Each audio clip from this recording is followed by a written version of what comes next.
People to change the light bulbs in their homes. But the other piece is because we then sent basketballs across the country, actually, to media outlets to let you all know that you have a basketball-sized hole in your house, and you don't know it. It's actually the size of the hole of all of the energy that's leaving your house through the cracks around your windows and those sorts of things, and it was a great media outreach piece. And we just like to tell people that go home and check on that basketball-sized hole in your house. And people hear that I work for the Climate Energy Project. I work with a lot of other folks in that group. And then they hear that our goal is to help halt the Midwest's contributions to climate change and to reduce CO2 emissions, and that we're based here in Kansas. And we usually get some looks, because as you guys have heard a little bit today, we often say that we do have some diversity in Kansas, and I would like to say that some of that diversity is definitely some diversity in our thinking, that we definitely have people who come from all sorts of political ilks in Kansas, and that it's interesting to hear of an organization working on climate change in a state that maybe the majority of our people don't believe in that. And how do you engage in that work? And basically, we say to folks, we don't really care what your affiliations are, or what your beliefs are, and that quite honestly, the atmosphere and the environment don't care either. They just care if you use less energy or reduce your CO2 emissions. So that's what we talk about. We talk about it across the state, and we do it by neighbors talking to neighbors. We also like to talk to folks about the fact that by staying on top of climate and energy issues today, that we're going to make it possible for future generations, like my little girl, my daughter, to stay on the plains in the future. And that's usually something that we can all agree on. So what does this have to do with the 140 conference and Twitter and all the great things that we've been talking about today?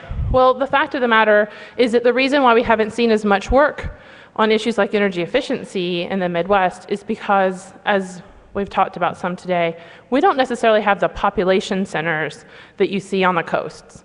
And when you want to make an impact, you usually go where you can have these large impacts. And so we had a challenge, is how do we engage these communities in energy efficiency? And so 2 years ago, we decided to have a competition, because that's one thing that tends to connect people.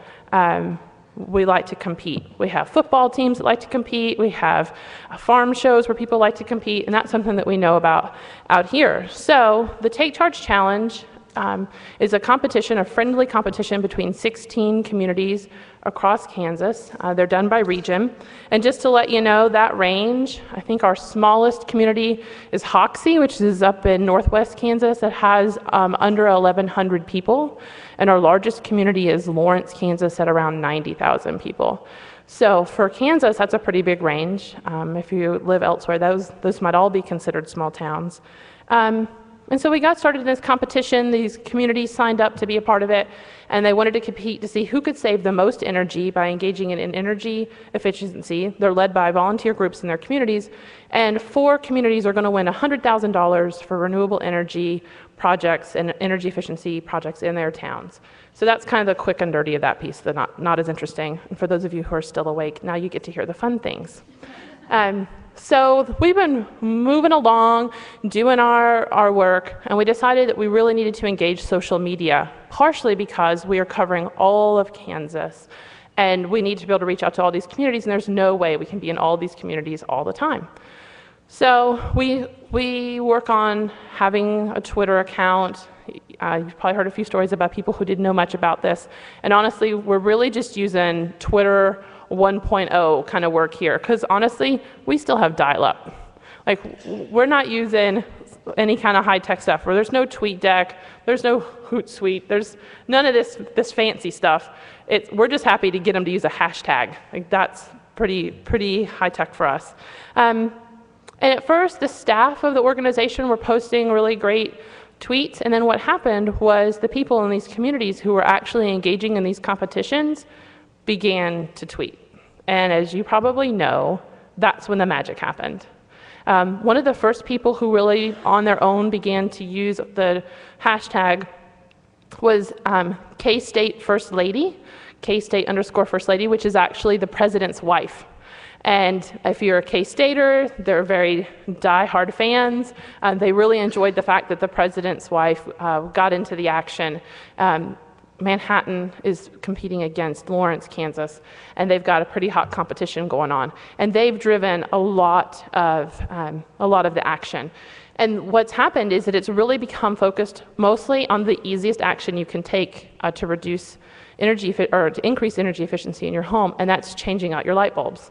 So what we've had is all sorts of folks, co-eds, senior citizens, elementary school students getting on and saying, "Take charge Kansas," the hashtag take charge Kansas, "I switched a light bulb today." And then we saw that action happening as one person said, "I switched my light bulbs today," then another person. And part of that is they then go to the website and they log in the addresses where they've changed their light bulbs. And just before I came in today, we were just at over $900,000 in savings from January until today in light bulb changes in Kansas. That's being self-reported and then followed up. We have a way to follow up on checking those addresses to see how their energy usages have changed. But that's happened on a peer-to-peer using Twitter. I changed a light bulb. Did you change a light bulb? We need to win this competition to win this money for our community. So if you want to check it out, takechargekansas.org. Our partners are primarily Westar and the Kansas Energy Office. We have less than a month now in our competition. We'll be announcing those winners in October, and it's gotten to be pretty hot competition.